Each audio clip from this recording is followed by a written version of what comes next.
beekumsa dheebottee gaafii gaggaafatta waa baruu hawwitee yeroo dhabdee dhiifta sammuu yaada leexee hummaaf taalaat mee maaltu furmaata jettee if gaafatta rakkinoota adda addaaf deebii itti barbaaddee cinqamtee yaaddoyta garuu deebii dhabdee kophaatti rakkatta akkas taanaan dhiyaadhu bakka sirrii jirta gargaarsa rabbiitiin beekumsa adda addaa deemee fuffunaanee beektotaaf hayyootaan gingilchee xalalchee karaa salphaa ta'e silleen ifachiifneen afaan oromootiin madda soora qalbii yaadachiisa rabbii qur'aanaaf hadiisa irraa isin barsiisa wahitana qofa torbaan irraa dhufa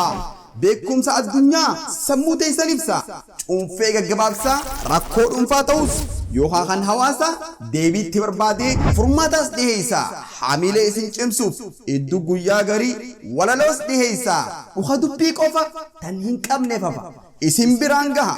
gorsa dhaamsa toltuu dhugaan qabne hafa kan arraa barullee naa isin fayyadu addunyaaf akhiraa inshaallah hayyama rabbiitiin fide isinii hira barachuuf hiriira dhihaadhaa tanaafuu hotta wamaraafu chaanaala YouTube Dhaamsa Toltuu subscribe godha beekumsa horattu